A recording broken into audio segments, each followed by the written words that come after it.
Почитувани гледачи, добра вечер. Вие сте со Трета порта, емисија која секоја среда во 19 часот и 15 минути ви ги представува најинтересните случувања од светот на интернетот.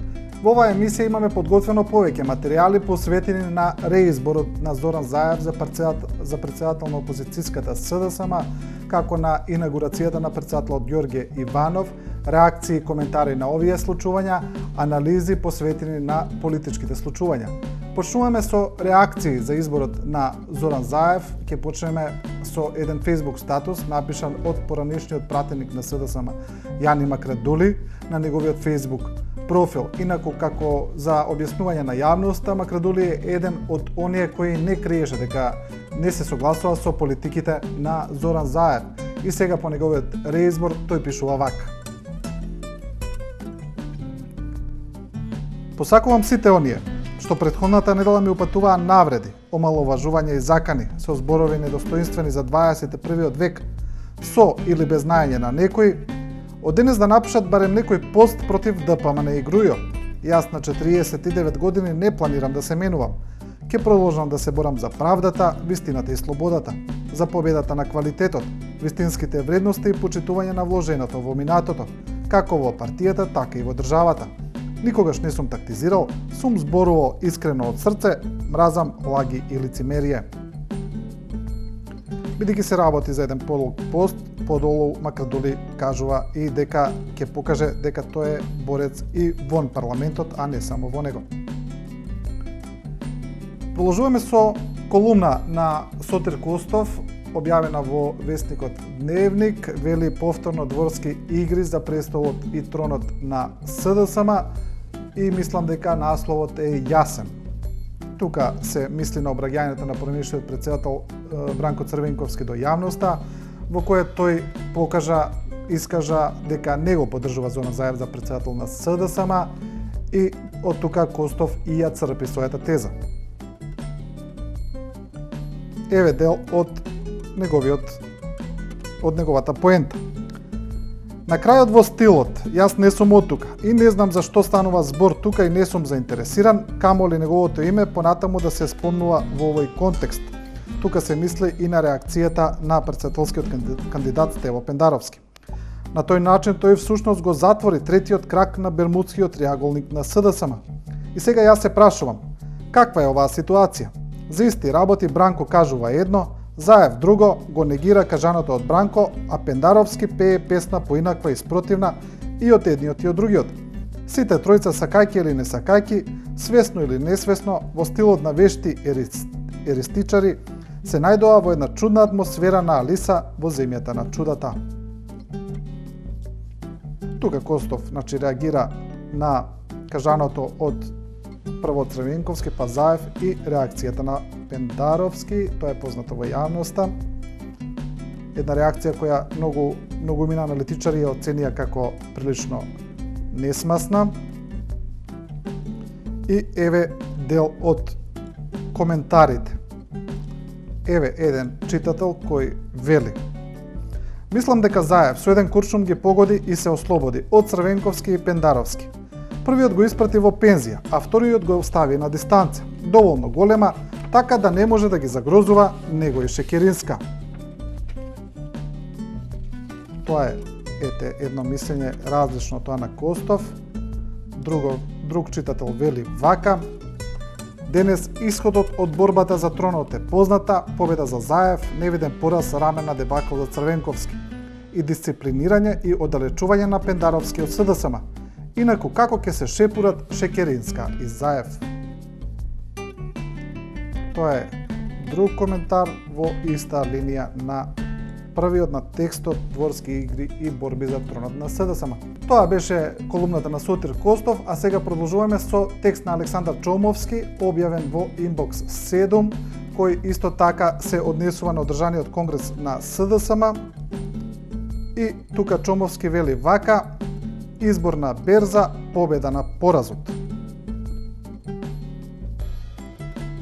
Мислењето на Чомовски е дека истапот на Бранко Црвенковски, поранешниот председател на СДСМ, бил штетен за партијата и дека имал други мотиви. И еве дел од колумната. Значи, тука се мисли на Заев. Беше оставен без финансиска поддршка од довчерашните бизнис партнери на Црвенковски во битка со купувачите на гласови. Соочени со празна каса, иако довчерашниот прв социјалдемократ беше гуру на создадената мокна финансиско-менеджерска олигархија која управуваше со над 2 милиарди евра, стекнати во црните бизниси за време на ембаргата во посттранзицијските и приватизацијските трансакции. Новото партиско водство допрва ќе биде пред искушенија да обезбеди внатрепартиска хиерархија на лидерство и на вредности. Откако го потроши Рамковски неговата А1, останувајќи опозиција без медиумска логистика, со симптоматичен обид да се сочува ТВ Алфа на Наков, Црвенковски ја осакати опозицијата во нерамноправна битка со владеачката елита. Тоа е колумната на Александар Чомовски, кој вели победа на поразот. Сега одиме со колумна на Владко Ѓорчев од ВМРО ДПМН, кој во својата колумна целосно ја посвети на опозицијата. Тоа се случува многу често, но тука е прилично директно. Тука Ѓорчев се обраќа на делегатите на СДСМ пред самото гласање. И така и е насловена колумната, вели: почитувани делегати на Конгресот на СДСМ. Тука Ѓорчев во неговата колумна повикува на единство, кажува кои се националните интереси за кои треба да застанат власта и опозицијата, за сепак подолу во колумната директно да ја обвини опозицијата дека работи за странски, тоест грчки интереси. Особено би сакал да апелирам до вас да размислите уште еднаш за одлуката за бојкот на собранието и враќање на мандатите. Таа одлука не е добра ниту за Македонија, ниту за СДСМ. Со таквата одлука се дава одличен аргумент на грчката политика и Андонис Самарас, кои веќе со години ја блокираат Македонија во приближувањето кон ЕУ и НАТО. Грчките блокади траат со години и децении, а нашето излегување од парламентот ќе биде крунскиот аргумент дека Македонија нема зрела демократија и дека има несредени натрешни состојби. Тука ќе видиме и некои коментари на текстот на Ѓорчев на читатели. Се разбира дека секогаш во колумните ги бараме оние коментари кои не се согласуваат директно со авторот. Еве, ќе се обидеме да најдеме. Еве, еден читател вели вака: ти си последниот кој можеш да делиш совети и да зборуваш за деструктивност, бидејќи таквите како тебе ја поделија Македонија. Прочитај ги твоите досегашни коментари, дали во некој од нив си понудил единство или некаква соработка со тие што не размислуваат како вас. Гледај си ја твојата партија, каде владее едноумие, како и во целата држава. И еве уште еден вели: баравте апсолутна власт, не биравте средства да ја добиете, го поларизиравте општеството до максимум. Сега ви треба опозиција за декор, зошто, господине Ѓорчев? Тоа се коментарите на колумната на Ѓорчев. Сега продолжуваме со реакции на инаугурацијата на председателот Ѓорѓе Иванов. Имено инаугурацијата, како што е познато на јавноста, се одржа во полупразна собраниска сала, слика која може да се каже некако историски се повторува со македонските председатели. Повторно во собранието ја немаше опозицијата, но тука нема и една доскорешна, а можно и една владеачка партија, тоа е ДУИ, која, како што е познато, него признава легитимитетот на председателот Иванов, и партијата на Руфи Османи НДП, едниот пратеник на НДП, која исто така не ги признава изборите и не учествува во работата на собранието. Ке видиме некои коментари во однос на инаугурацијата сега. Еве колумна на Александра Митевска од Утрински, која вели: заклетва и бојкот.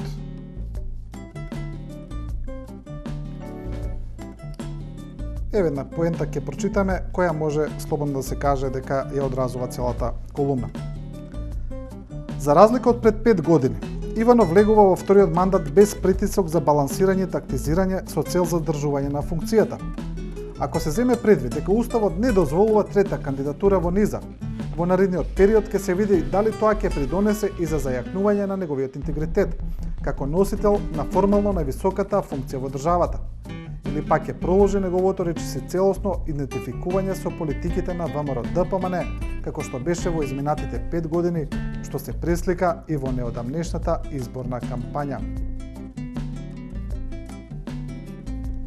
Тоа е ставот на Митевска, а ќе видиме и читател кој не се согласува целосно со нејзината колумна.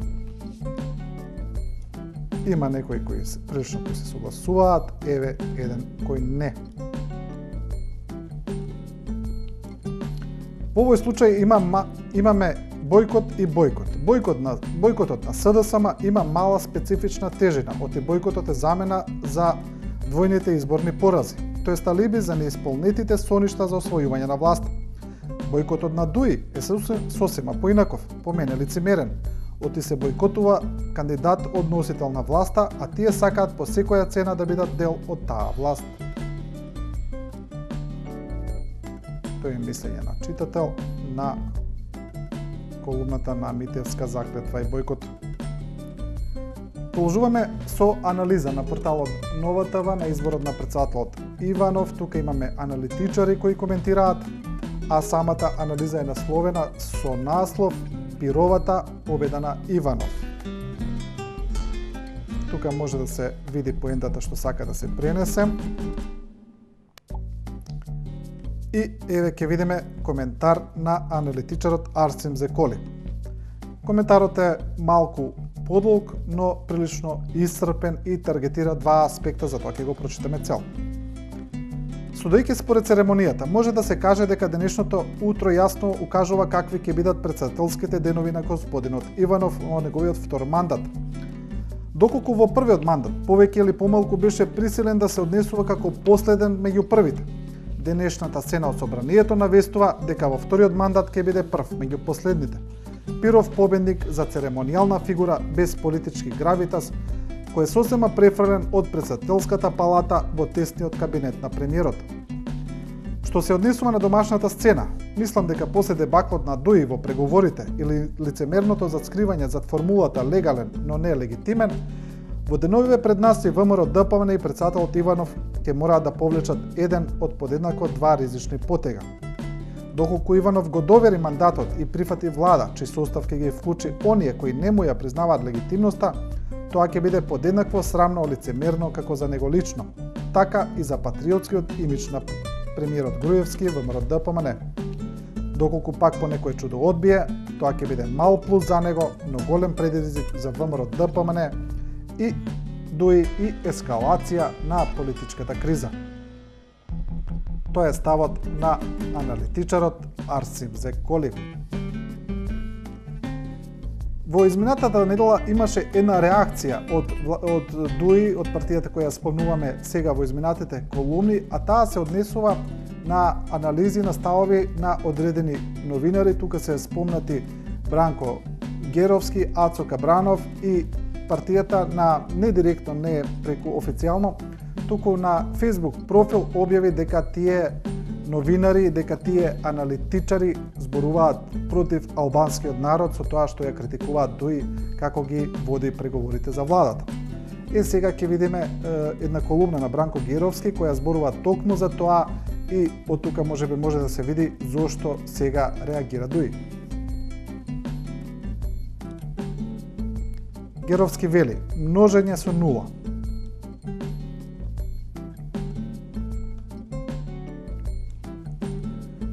Груевски пронајде нова метода. Тој умешно ја користи огромната желба на албанските лидери по секоја цена да бидат на власт. Со селска финта му се закани на Али дека ако не сака да влезе во владата под негови услови, тој ќе направи коалиција со Мендух. Груевски почувствува дека Ахмети ќе го фати паника од помислата дека ќе стане опозиционер, кој згора ќе мора да се мачи да создава и политичка криза, да ја оправда победата на изборите. На Груевски му успева она што до сега не му успеваше на ниту на еден македонски политичар. На албанските првенци да не им попушти ни педа, а нивните амбициозни барања, кои изгледа служат само за импресионирање на електоратот, едноставно да ги множи со нула. Ахмети нема да добие ништо од она што помпезно го побара. Ако сака да биде во владата, а изгледа не може ни да замисли да биде поинаку, мора да го земе она што му го нуди ДПМН и да биде послушен. Вака или онака, Груевски најде начин како да им ги подкаструва канџите на орлињата. Тоа е колумна на Бранко Геровски, множење со нула. Продолжуваме со истата тема, одиме со Катерина Синадиновска од Капитал, која вели Ахмети е прочитан неколку пати. Насловот е прилично јасен и еве дел од незината поента. Дали овој тврд став за Иванов е само преговарачка техника на Ахмети? Па кога тој ќе го добие тоа што го сака, и Иванов ќе добие на својата консензуалност. Оти ако Иванов не е консензуален, откаде пак ставот на Ахмети дека Груевски е? Само едно е логично објаснување за ова. Владата на Македонија, барем во очите на Дуи, има двајца премиери. По отлука за Дуи, не и пречи македонскиот дел од јавноста да се избере свој, се додека Ахмети или вице-премиерот за Рамковен сам на себе се доделил друга функција. Председателската функција е една. Тоа е ставот на Синадиновска во колумната Ахмети е прочитан неколку пати. Продолжуваме со ставот на главниот и одговорен уредник на Дневник Дарко Јаневски, кој вели консензуални и неконсензуални албанци. Тука Јаневски зборува за повеќе аспекти од постизборните случувања, за непризнавањето на гласовите од страна на изборите од страна на СДСМ и за непризнавањето на легитимитетот на председателот Дуи. 540.000 гласа за Иванов и 480.000 за Груевски, односно ВМРО-ДПМН. Ахмети и Дуи не ги признаваат само оние 540.000. Добро, сето тоа е прилично интелигентно. Останува уште ВМРО-ДПМН да ги признава своите, а да не ги признава оние 280.000 гласа за СДСМ и 150.000 гласа на Дуи. Ама да ги признае оние 66.000 на Мендух Тачи, потивториве се консензуални, гледано од аспект на ВМРО-ДПМН, а тие на Ахмети не се. Па така, ќе имаме македонци чии гласови вредат и такви чии гласови не вредат. Значи, колумната на Јановски напишана во ироничен стил, често како што тој ги пишува своите колумни. И одиме со едно различно мислење, тоа е на Слободан Најдовски, кој вели дека Ахмети, веројатно, иако сега од дел од јавноста се перцепира како губитник во овие преговори, дека не го добил што го барал, што го најавуваше на митинзите, дека воопшто не ја исполнил платформата со која ја влезе во предвремените парламентарни избори. Тој е консензуален председател, една од трите главни државни функции во државата да биде наменета за албанец, и Најдовски вели дека тоа веројатно не е така, дека Ахмети не може така наивно да ги изгуби своите позиции. Па колумната е насловена Победници и губитници.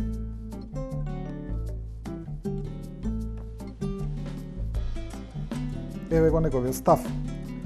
Ахмети не е наивен политичар да доживее целосен колапс. Сигурно се испазарил за нешто крупно, зашто по обичај во ВМРО-ДПМН молчат. Во досегашната практика, по секој избори, Груевски на интегративците им да удоволува нешто што дотогаш никој не го спомнувал или ВМРО-ДПМН било енергично против. Така, по изборите во 2008-та, иако никој во кампања не споменуваше, председателите на комисиите во Собранието започнаа да ги водат седниците на албански јазик. Истото го направија и со министрите по изборите во 2011. Непосредно по изборите во 2011 парламентот го донесе законот со кој ги амнестира лицата кои требаше да се гонат по хашките параграфи. Сето тоа искуство од минатото не тера на размислување за концесијата која му е отстапена на Ахмети. Тоа е колумната на Најдовски.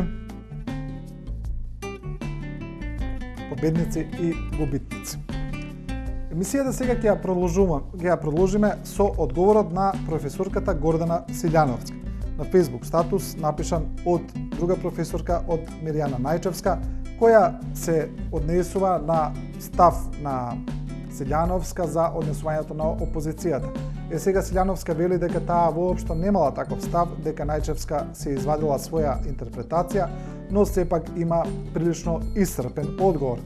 Одговорот ќе го видиме, но пред да го видиме, да да се посетиме на еден феномен кој се случува, а тоа е однесувањето, тоа е улогата на социјалните мрежи во креирањето на јавното мислење, во она што се нарекува медиум, имено тоа што западните аналитичари и новинари одамна го имаат сватено, е дека социјалните мрежи се сега еден своевиден нов медиум покрај веќе постоечките нови медиуми како што се сопствените интернет страници или блоговите на граѓаните, на луѓето, на новинари. Сега тоа се социјалните мрежи, имено Facebook, Twitter ја добиваат истата улога, истата тежина. Тоа се виде и во неодамнешните случувања во Турција, каде премиерот Ердоган се обиде да ја забрани социјалната мрежа Twitter поради нејзината улога во пренесувањето на информации и во тоа што тие информации според Ердоган нанесувале штета на неговата партија, на неговата политика. Познато е и во Македонија дека некои преку социјалните мрежи, преку Facebook, се обидува да влезат и во политика, да се обидува да влезат, да добијат и претседателска кандидатура, додуша неуспешно, но без разлика тоа покажува каква е моќта на тие социјални мрежи. Сега ќе го видиме одговорот на професорката Силјановска, па ќе продолжиме со оваа тема, ќе видиме уште некои примери. Оваа реакција е објавена на Facebook страницата на Трета порта, која често ја кажуваме во емисијата, значи знаете се што треба да направите е на вашиот Facebook профил да ја побарате Трета порта и тука ќе можете да ги видите актуелните случувања поврзани со емисијата, а можете да коментирате, при што вашите коментари ќе бидат објавени во емисијата. Реакцијата на професорката Силјановска е насловена "Незнаењето на Мирјана Најчевска". Сега се работи за прилично голема реакција, опсежна, значи еве има 11, 12, 13 точки, кои се разбира поради времето не можеме сите да ги прочитаме, но еве сите што сакаат може да ја видат цела интегрално на Facebook страницата на Трета порта, а еве ние ќе прочитаме еден дел од поентата. Да се вратам на основното прашање. Господјата Најчевска важи за експерт за слободи и права, но гневот и нетолеранцијата ја туркаат во конфузија. Како инаку да ја толкувам крајно сомнителната констатација, глупо е што Гордана Силјановска не ја разбира слободата да се бира и да се биде избран. Разликува ли експерткава слобода од право? Не. Знае ли дека никој никого со сила не натерал да биде кандидат на партиски листи, ама напротив со радост и верба во победа решил да се го оствари уставно загарантираното пасивно избирачко право. Македонскиот устав и изборен законник за среќа не го третираат активното избирачко право како обврска. Па и ние граѓаните сами одлучуваме дали ќе гласаме или абстенираме. Пратениците, вклучувајќи ги и оние од опозицијата, сами решија да се самораспуштат. Впрочем, опозицијата од лани инсистираше на предвремени парламентарни избори. Значи, спорот на меѓу професорките Најчевска и Силјановска е правото на опозицијата да ги врати мандатите и да не учествува во работата на собранието. Кога зборуваме за моќта на социјалните мрежи, за моќта на Facebook социјалната мрежа која е најмногу користена во Македонија, деновиве се случи еден нов феномен кој го потврди тоа. Имено 24 вести ја отвори приказната за македонската пејачка легенда Вања Лазарова и за незиниот престој во старечки дом, каде е заборавена од државата, заборавена од институциите и нема статус на национален уметник. 24 вести покрена една иницијатива која беше широко прифатена на Facebook и се создаде група поддршка за Вања Лазарова. Значи, таа група за само 2 дена доби 9000 лајка или 9000 поддржувачи, што за оние кои ги следат социјалните мрежи знаат дека тоа е прилично многу, а овој број се менува од минута во минута, така да ова за време на репризата на оваа емисија веројатно ќе биде многу поголем број. И може да се каже дека оваа група предизвика веќе и реакција на институциите, тоа ќе го кажеме сега. Сега одиме на статусот на музичарот Златко Оригенски, кој упати и отворено писмо до Министерката за култура, во која ја прашува зошто Вања Лазарова нема статус на национален уметник. Еве дел од неговиот Facebook статус. Почитувани пријатели, мојата мала скромна намера за тетка Вања е завршена. За неколку часа страницата на нејзина поддршка има над 5000 членови. Еве тука може да се види како брзо се менува тој број. Благодарност до господин Кирил Ефремовски и неговите вредни пријатели за несебичната помош и изработка на страницата. Дали за ова ќе биде информиран премиерот, министерката, јас за тоа не знам. Тоа е статусот на Златко Оригенски. Од она што се случи веднаш е дека по формирањето на оваа Facebook група, по зголемениот интерес на медиумите за состојбата на Вања Лазарова и на јавноста, таму веднаш отиде и Министерката за култура Елизабета Канчевска-Милевска и се надеваме дека оваа акција ќе биде успешна и дека Вања Лазарова ќе го добие своето заслужено место во пантеонот на македонските уметници. Емисијата ќе ја продолжиме сега со уште неколку анализи, реакции на општите политички случувања. Сега ќе ја видиме колумната на Илија Димовски од ВМРО-ДПМНЕ.